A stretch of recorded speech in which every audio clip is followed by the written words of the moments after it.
I recently turned 30 and I thought what better way than to give you my 30 biggest lessons that I've learned over the last 30 years. I'm your host, George. Let's get straight into it. So just before we get into the list, I've split these out into three different sections. I've got life and mindset, I've got discipline, work and growth, and relationships and meaning. So we're going to start off with the first one, which is life and mindset. Number one, no one is coming to save you. At some point, you realize responsibility for your life sits entirely with you. And I feel like this is something that, especially in today's day and age, with all of the social media and everything is trauma. And I really don't think it is. And people are sat there waiting around for something to happen or something to change. But you've got to realize the person that can make things change are you. If you carry on doing the same things over and over again, don't expect different results. At some point, you've got to take responsibility for your own life and make that change yourself. Yes, people can help you and guide you along the way, but you've got to be the one that sort of drives it and keep yourself on track to make that change that you want towards a more positive life. And yeah, it comes from, if you do need help, reaching out, admitting you need help is the first step, really. Then going to find help, seeking help, and doing something different. No one's coming to do it for you. You've got to put in the work and keep yourself accountable. Number two, time moves faster than you think. Your 20s disappear quicker than you expect. So what you delay now compounds later. So if you're sat there waiting around to do something, what are you waiting for? Time's going to pass anyway. You might as well crack on and do it. If you're worried about what other people think, they don't really care that much. And if they do, then, and they're not going to support in whatever it is that you want to do, then at some point you've got to potentially cut them out of your life because they're not a supporter, they're a hater. I often find that the people that support you most tend to be people that you will probably never ever meet. Like, I've been given stick for doing my fitness stuff, my podcast, and you've just got to ignore it because you've got to do what makes you happy at the end of the day. And if you want to do it, go for it. Life's too short not to do the things that you want to do. And like I say, time's going to pass anyway. Think of it in the investing world as well. So if you're not aware, there's obviously a thing called compound interest. So if you put in £100 today and it compounds every year 5%, say, or 10% for ease of numbers. So after year one, it'll be worth 110. After year two, it's going to be worth 121. That compounds over time. So if you're delaying it, you're delaying the compounding from happening in the first place. So the earlier you start, the more reward you're going to receive along the line. And by delaying the start point, you're delaying that compound. Number three, comfort is addictive. The easier life becomes, the less resilient you become. If you are forever in your comfort zone, you are not growing. Now, yes, the hustle and grind culture world says that you've got to forever sort of grow and adapt and change. Obviously, there becomes a point where you slow that down a little bit. But if you're young, especially like your late teens, early 20s, you've got so much growth potential. If you are forever sitting in your comfort zone, not doing things that may stretch you and push you a little bit, you're not necessarily going to grow as a human. You may be scared of public speaking or generally just speaking to other people in general. The only way you get better at doing that is by going and doing it and pushing yourself out of that comfort zone. And the doors it opens for you and the possibilities that you can get from literally just pushing yourself that little bit outside of your comfort zone is actually incredible. And I just have to look at what I've done with my fitness account on my podcast. I started the podcast back in like lockdown times. Since then, I've spoken to people that I would never speak to unless I had the podcast. I've spoken to guests in America, guests in Australia, New Zealand. I would have never had those doors open unless I got in front of a camera and started speaking to people online. So yeah, just go for it. Number four, comparison is poison. Social media makes everyone feel behind. Obviously, there's that famous phrase, comparison's the thief of joy. And it really is, especially with social media. You've got to think when you're looking at these accounts that you follow and look up to on social media, they're only generally showing the best parts of life. And even those best moments on Instagram probably aren't that great. They're very sort of glamorized in a snapshot. I wouldn't necessarily look up to them and think their life is perfect, because everyone's a human being at the end of the day. Everyone has, I don't know, arguments with their partners, friends, there's bills to pay. There's all these sorts of things going on behind the scenes that you don't see, because why would someone put that online? Because it doesn't look great. It doesn't look that sort of Instagram lifestyle that people look up to. So when it comes down to social media, one thing that I would highly recommend is using the not interested function. So if something's coming up on your feed and it's sort of getting to you a little bit, you can long hold a post on your explore feed and press not interested, and it'll start showing you less and less of this stuff. And it'll just put you in a better headspace in general. Number 5, this is a huge one. Most people are figuring it out as they go, even the people who look like they have it all together. I've been working in the corporate world for nearly 12 years. I've seen this firsthand on a daily basis. And especially as I've climbed the ladder myself and got to positions where I'd once looked up to someone thinking they had it all figured out. It goes the exact same in life as well. We're all doing this stage of life for the first time at any point. So when you turn 50, that's the first time you've turned 50 and had those sort of responsibilities at 50. It's the same at 20, it's the same at 30, 40, 50, 60. You never realize that until you actually get to that point yourself. So I remember as a kid looking up to someone who was 30 thinking, oh, they've got it all figured out. They've got a house, they've got this, they've got that. Now I'm 30 and I also am just figuring it out. We're all figuring it out as we go along. No one's ever got it mapped out. No one knows what they're doing. They may look like it, but we're all just figuring it out as we go along. Because like I say, it is our first time at that stage in life.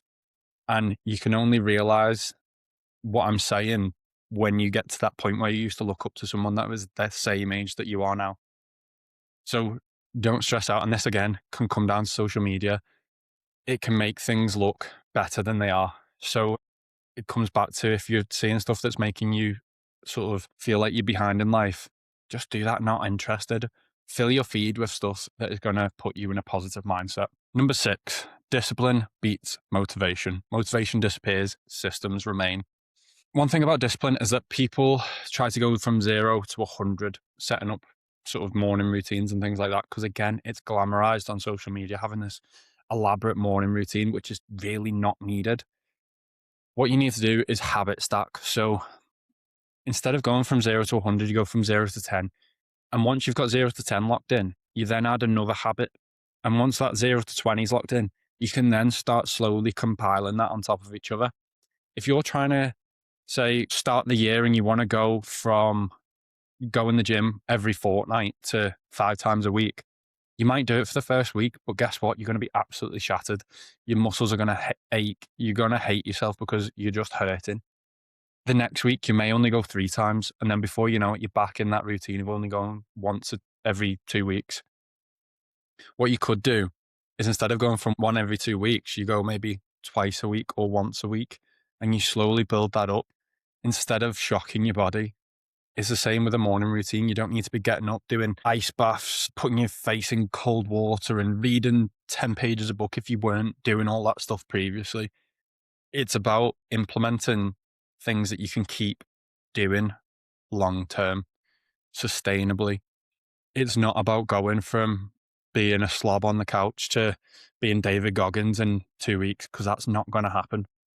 You've got to manage yourself and what you can do effectively. Otherwise, you're just going to go back into those old habits. So yeah, discipline does beat motivation, because motivation comes and goes.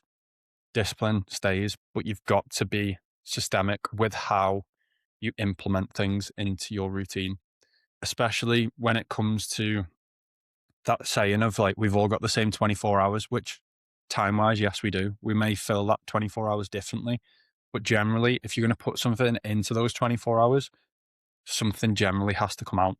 So just bear that in mind when you are trying to set up your routines. Number 7, another big one. Your environment shapes your standards. Who you spend time with quietly sets the ceiling for your life. There's that phrase again of, you are the average of the 5 people that you spend the most time around, which is true. If you're constantly hanging around with people that are going out all the time, every weekend, to clubs and things like that. Now, I'm not saying that's not got a place. It definitely does. I still go to clubs occasionally myself. But If it's someone that is sort of going out Friday, Saturday, maybe even Sunday, you're going to get dragged into that. If that's not what you want to be, if you want to sort of achieve something, if you want to, work on a side hustle, then going to clubs and things like that are going to take time away and take time away from your productivity. I myself drink a lot less than I used to when I was younger, mainly because I've got a bit older, I've matured, mates are busy, friends have got kids, we don't go out as much as we did. But I also have things that I want to do and achieve myself. And by going out to a club, I don't personally get hangovers, but I really struggle with the sleep side of things. So if I've gone out the night before, the last thing I want to do is go and film a podcast the next day or edit or do anything, go to the gym. I don't want to do that, mainly because I'm just shattered. So that doesn't necessarily align with what I want to do and achieve. So I do it a lot less. Now, if you're someone in that position where there's something that you want to do and sort of nights out and things like that are affecting what you can do on a weekend whilst you've got free time, if it is a side hustle, it might not be, it might just be a general day job. You've got to look at whether the things that you're doing align with your goals. And if they don't, you need to change up and you need to keep yourself accountable. You need to learn to say no more. Number 8, attention is your most valuable asset, and modern life constantly tries to steal it. Again, comes down to social media. It is designed like a casino to keep you scrolling. It's the dopamine. You don't get the dopamine from actually watching the stuff that you're watching on the screen. It's the dopamine of what if, what's coming next. So that's why it keeps you scrolling, because it's such an easy motion to do. So you might be watching a video. Subconsciously, you're thinking, oh, I wonder what's coming up next. So you scroll. And then that happens again. So you scroll again. You're not getting the kick from actually watching the thing that you're watching on the screen. It's what might come up next. Again, you've got to be disciplined with it. I'm trying to do it better myself. When I'm working from home now, I try and chuck my phone in the other room and I have my iPad with literally my messages and WhatsApp. I have no social media on it. I might put a podcast in the background or just some quiet music, but I'm really trying a lot to stay away from just endless scrolling. I'm trying to use social media to go on, post, and come back off if I can, answer a couple of messages. Again, if it doesn't align with your goals, change it up. There's apps out there, there's little devices now that you can get to basically brick your phone, which stops you from going on it. I've found the one on the iPhone is really too easy to turn off. You can put like app limits on it, but you can literally just tap ignore for the day or give me an extra 15 minutes or whatever it is. Yeah. One thing I've really found, especially if I want to get some sort of focused work done, especially when it comes to podcast and editing, I really don't like the editing side, but it is part of podcasting essentially. It's got to be done. I will set a timer on my phone. So it'll be like 30 minutes. And that is 30 minutes for me to do some deep work, as they call it. Once I've done that 30 minutes, I can give myself 5-10 minutes to scroll, set it for another 30 minutes and we go again. Another option that I've seen people do is say, if you want to get 2 hours done, you set a clock for like a countdown timer for 2 hours. Every time you stop working, you press pause. The idea is that across the day, you get 2 hours worth of whatever it is that you want to get done. But you just do it in chunks. So instead of doing it in 2 hours, I might do 10 minutes, pause, I go and, I don't know, wash the dishes for a little bit, come back to it, start working again, press play again. And when I stop working, we stop again. So across the actual day, you get as much work as you wanted to get done. It's just not done in one go. If you've got any sort of productivity hacks, let me know in the comments. Number 9, life rarely goes to plan. The skill is adapting when it doesn't. Marcus Aurelius once said, you have power over your mind, not outside events. Realize this and you will find strength. I have a slightly adaptive version of that myself that I've always sort of lived by, and it is control the controllable and don't waste time stressing about the uncontrollable. Just control your reaction to it. A lot of people spend too much time and energy on things that they can't control. The only thing that you can control is your reaction to whatever it is that happens. What you'd be better off doing is putting your time and energy into the things that you can control. It sounds a lot easier than it actually is, but you've just got to focus on what you can control and you'll become a lot more relaxed and less stressed, I find, by just controlling your controllable. And the only thing you can do when something out of your control happens is controlling your reaction to it. Number 10, happiness isn't constant. You stop chasing permanent happiness and start valuing meaning instead. It's quite funny, actually. Just behind the camera, I've got a photo frame and it's Ronan Keating, Life is a Roller Coaster.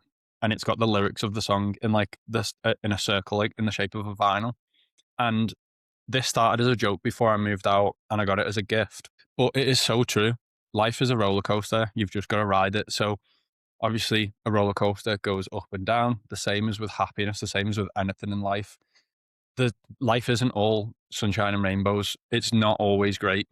But again, it kind of comes back to the controllable. I feel, again, social media pushes this narrative that you've always got to be happy. It gives you this fairy tale lifestyle. And I think people in general would find a lot more out of it if people showed both sides of life, the ups, the downs, because it is so much more relatable to people than just showing the fairy tale lifestyle sort of thing, which is fake. And I've spoke about it on the podcast in the past about SSRIs and things like that and antidepressants, which I think they're given out far too easily in the UK. They're just given out like sweets. Like you could go in with a bad mood and straight away you've got some pills that give you this fake reality and basically numb people, which I know a lot of people that have been on them and then they kind of struggle when they come off them because the SSRIs obviously keep them at like a kind of baseline of happiness, so to speak. They sort of numb the extremes of both. And I find that when people come off them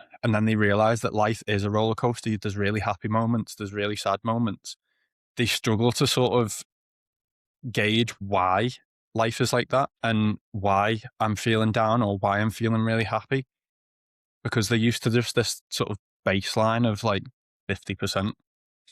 And life is great because you can never really appreciate how good life can be until you've been at a lower point. Without that sort of comparison, in a way, of this is what really bad feels like, but life can feel really good. You would never be able to gauge that if you didn't have either of them. And I think having that appreciation of sort of the difference between the two is what makes life in a way. Yeah. It's a strange one, especially in the modern world. Like I say, I think SSRIs are given out far too freely. And there's been reports as well that going to the gym can be as effective or more effective than having SSRI. So would we see a better benefit in people to give them a free gym membership than give them some pills? Probably.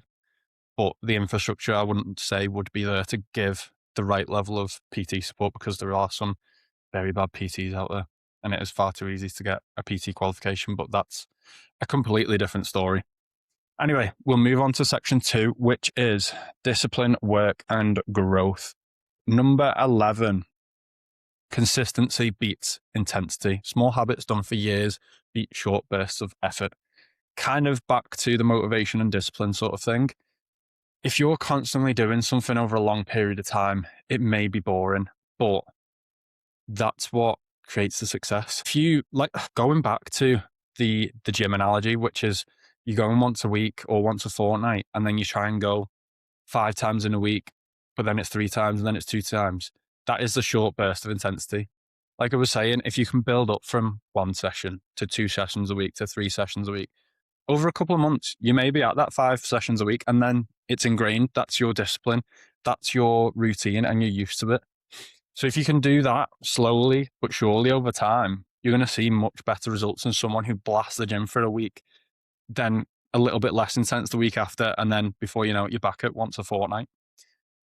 With anything, consistency will always beat intensity. If you can have consistency and a bit of intensity, you're absolutely flying.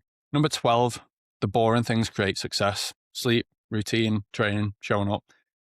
Sort of links into the last one. If you can be consistent doing the boring things, that is what leads to special moments. I said this, I think, on a Substack comment the other day. Basically, it was talking about this very topic. If you can do the boring things for a very long time, that will take you to special places. And you won't realize that until you do it for a long period of time. Getting into a regular sleep routine doesn't sound that crazy, will lead to special moments. Having a good routine, having a good training routine, diet, things like that. If you do them over a long time, you will see incredible results off the back of it. So many people these days are looking for the quick route. They're looking for these fat loss jabs. They're looking for, I don't know, 8-week transformations, which just tank your calories and you lose a load of water weight. Stop looking for the quick route. Do the boring things consistently for a long period of time is what will do it, because that is more sustainable as well. It's much more enjoyable instead of getting on a fat loss jab, feeling like crap, wasting a load of muscle away. Probably getting some sort of God knows what off these jabs as well now. It's coming out in all the reports, and just do the boring things. It's what makes the biggest difference. I think it was David Brailsford said, who was managing the Sky cycling team, is the sum of 1% is stacking those 1% over time that make the biggest difference. Number 13, your phone is the biggest distraction in history. Most people don't realize how much time it steals. Again, social media. It is designed like the casino to keep you scrolling, keep you wondering what's coming next. If I could be off social media, I would. I've said this multiple times, especially recently. If I didn't have the podcast and do the things I do, I literally would not have social media. I would happily go back to my old Sony Ericsson Walkman, which was about this big. I still have no idea. I used to type on it. It was a W810i. Go check it out if you don't know what that is, if you're too young.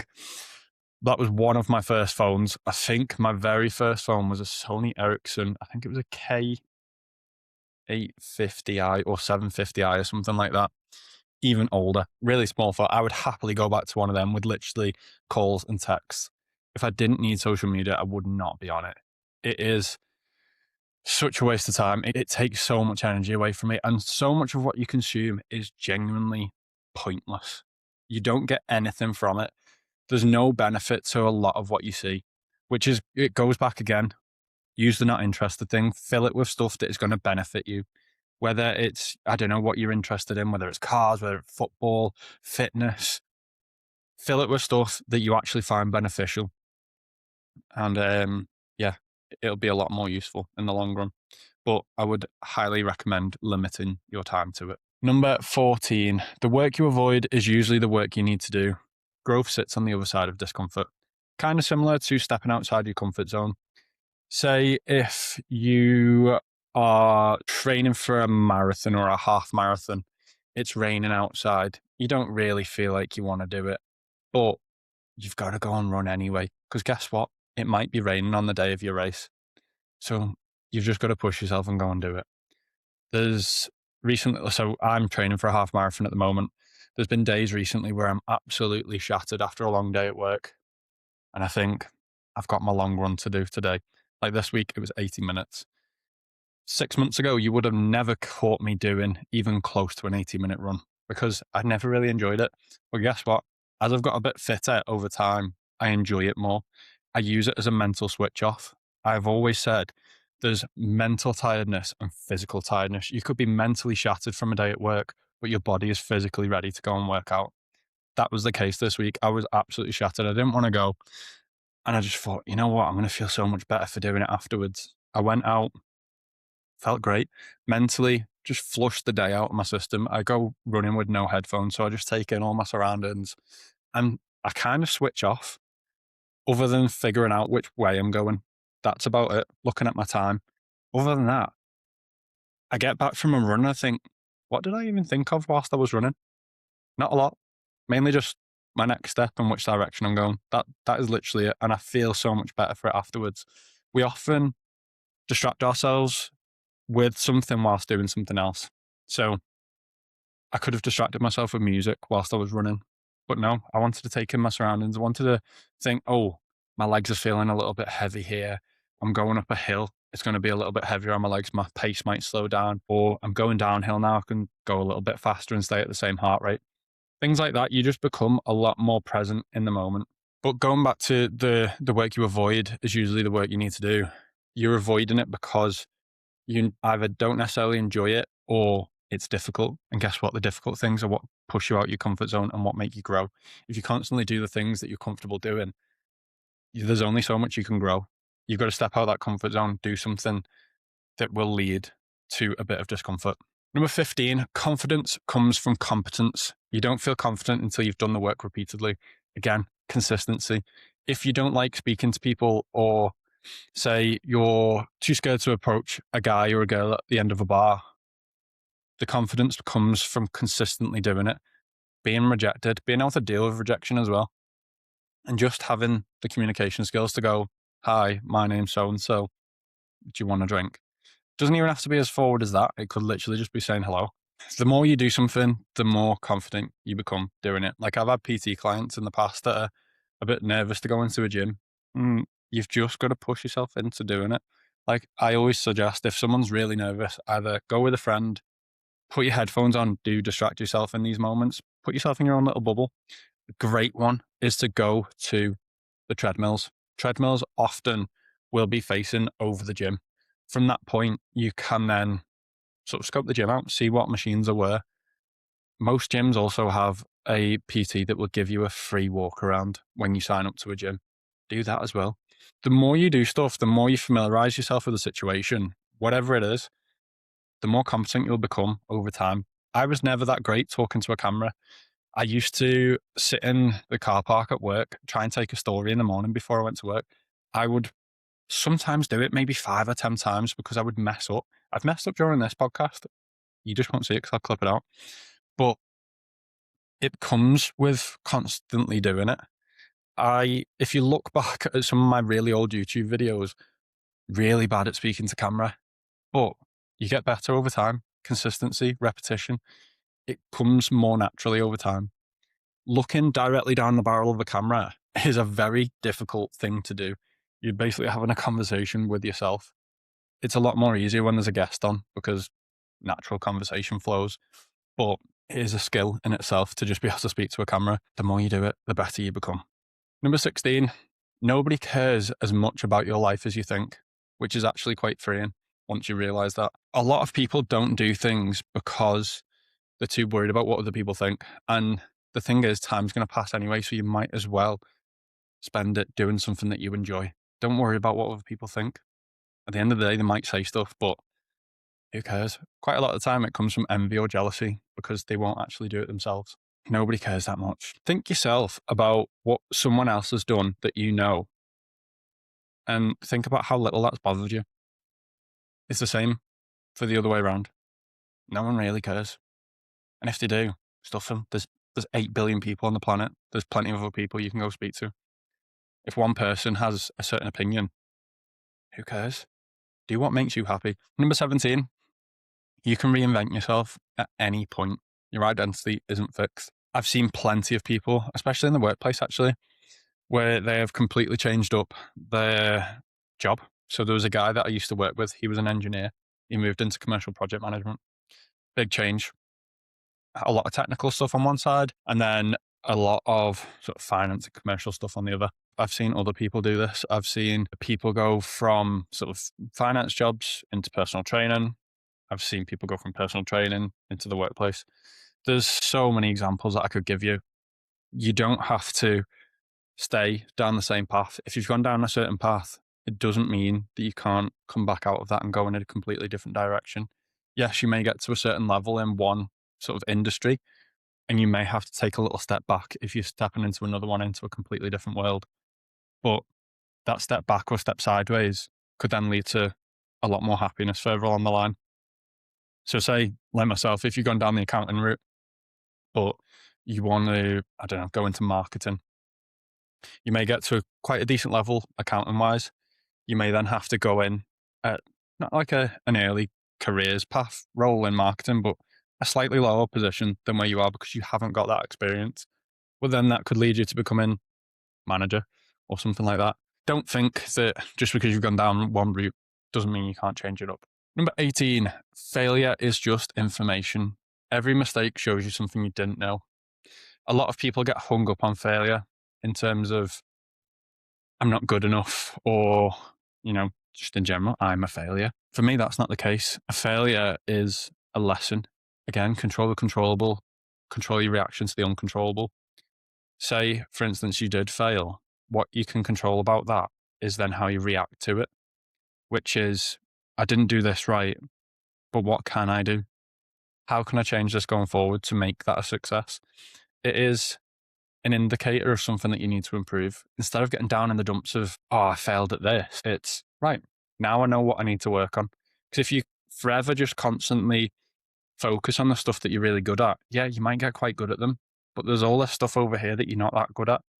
If you brought that up to a level similar to the stuff that you're good at, you're going to be a lot more rounded individual than someone that's really good at some things, but crap at others. Failure isn't a bad thing. Failure is a really good thing. And the more you fail, the more you learn, the more opportunities you have to learn.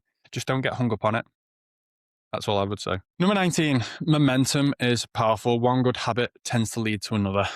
Again, comes back to habit stacking. If you can keep doing something over a long period of time, you will see the results off the back of it. And if you can stack those habits over time, it's a lot more sustainable. Number 20, your health underpins everything. Without energy, nothing else works properly. So I heard a quote today, actually. It was, a healthy man wants 1,000 things. A sick man wants one thing, and that is health. You've got to look after your body. You only have one at the end of the day. If we're lucky, we may get 80 to 100 years on this planet. You've got to look after your body. Again, if something isn't aligning to your goals, you need to change it up. So that comes down to sleep, diet, training, recovery. That's a big thing that people neglect, especially what I've noticed in the high rocks world. Now, I don't want to hate on the high rocks world, but there's a lot of people doing circuits 5 times a week, which is absolutely hammering your central nervous system, and not getting that proper recovery off the back of it. It's only going to lead to injury in the long run. Same thing with weightlifting. People go too far, like too hard, too long, and muscles break down, tendons break down, ligaments break down. You've got to look after your body. Recovery is key. I have spent a lot of time recovering when I'm doing my half marathon training. I've got a lot of recovery tools. You probably don't need all the stuff I've got. I may actually do another podcast/vlog on all the stuff I use on a regular basis. But yeah, probably not needed. You could probably have a couple of them and you'd be pretty all right. I've just sort of accumulated them over time, if I'm honest. But yeah, you look after your body, especially as you're getting older. Do your stretching, do your mobility, do your recovery work. You will thank yourself in the long run. Especially as you get older, you're not as flexible. The more weight you lift, the stiffer you get. If you're not doing your mobility work, it is going to lead to injuries in the long term. Now, we're on the last section, which is relationships and meaning. Number 21, good friendships get rarer as you get older. You have to be intentional about maintaining them. So this is something I have definitely noticed over the last probably year the most. A lot of friends are, getting married, having kids. They're a lot busier outside of the day-to-day life. Like I said, we don't go to the pub that much anymore. When I was sort of between the ages of 18 and 24, we'd go to the pub as the lads most Friday or Saturdays. And then maybe 1 or 2 nights out a month as well. That's very rare at the moment. The only time I see the lads at the moment is weddings, 30ths. And yeah, they occasionally if I bump into them, really. Especially since my football team folded about 18 months ago. That has took a big knock as well on the social life, because I used to see the same 15, 20 lads twice a week for training and a match. And we'd go for a quick pint after the game and watch the 5 o'clock kickoff. That doesn't happen anymore. So you've got to be intentional about sort of keeping those friendships going. Don't expect someone else to do it for you. Be the person on the front foot that says, right, what are you doing? Like, book it in the diary if you have to. Yeah, as you get older, you've just got to become more intentional about maintaining your friendships, keeping in touch with people, and doing different things. Like, it doesn't always have to be going to the pub. Like, me and the lads have spoke recently about on a Sunday, our local bowling alley has like an offer on a Sunday. We're like, should we start going bowling on a Sunday? I was like, yeah. Used to do that when I was like 16, 17, 18 in college for a similar reason. I'm doing a lot more hiking and walking. Like, I have my own sort of walk, talk and coffee on once a month. So if you want to sort of check that out, follow me on Instagram. I have a channel for it on Instagram, so you can join in, find out about all of the dates and what's going on. Either follow me on GW_fit or the Big Lad Hikes, which is just a separate little page that I can post a few more of the photos, because I have loads of photos when I go hiking and just never really post them. So I've just repurposed an old Instagram account to post some of those on. But yeah, you can join the channel through my GW Fit Instagram page. There is a link on my bio if you want to check out and come along to one of the walks. Come alone or bring a friend. Number 22, the right partner changes your entire life trajectory. Relationships can build or destroy momentum. If you have a partner that has completely different goals or mindset to yourself, there is going to be a clash at some point along the journey. You've kind of got to be going in a similar direction. And if you don't, like I say, it's going to clash at some point, and you either accept that is the case and potentially have to change up either side, or you have to move on and find someone that is more suited to yourself. It can have a massive impact. Number 23, not everyone meant to be in your life will stay. People naturally drift apart. Again, this goes back to 21. With good friendships are rare as you get older. If you're not intentional about keeping certain relationships, you will just naturally drift apart. Like I said, marriage, kids, people get busy outside of what they used to do. And if you want to maintain those relationships, then you've got to be intentional about it and get it done. Number 24, listening is more valuable than talking. You learn far more that way. If you're forever the person that is just projecting, you're never actually taking anything back in. You're never hearing other people's opinions, what other people have got to say. You may learn other things from other people. If you're constantly putting yourself out there, you're not receiving anything back. So, especially something that I've learned, this is slightly different, but whilst I've had guests on the podcast, I would forever be stood there going, okay, as if I'm letting them know I'm here, like listening to them, which is a really bad communication technique. What I started doing was just literally standing there and listening. And the amount of feedback I've got off people when I've asked for host feedback, they've said you were really good at listening and just letting me speak. I got that off my last episode with Sean. He said, like, something they've really had to learn on their podcast is to not make those okay noises to make someone else think that you're listening. Instead, you just don't say anything and just let people speak, because the less you do that, the more they will actually share and just carry on speaking and get into a natural flow themselves instead of interrupting. So, yeah, listening is far more valuable than talking. Obviously, there's a time for you to speak, but if you can be a really good listener, you will learn a lot more from doing that. 25, most arguments are about ego, and ego really leads to good outcomes. It's just one of those, isn't it? Like, you have arguments here, there, and everywhere, and quite often there's nothing behind them other than ego.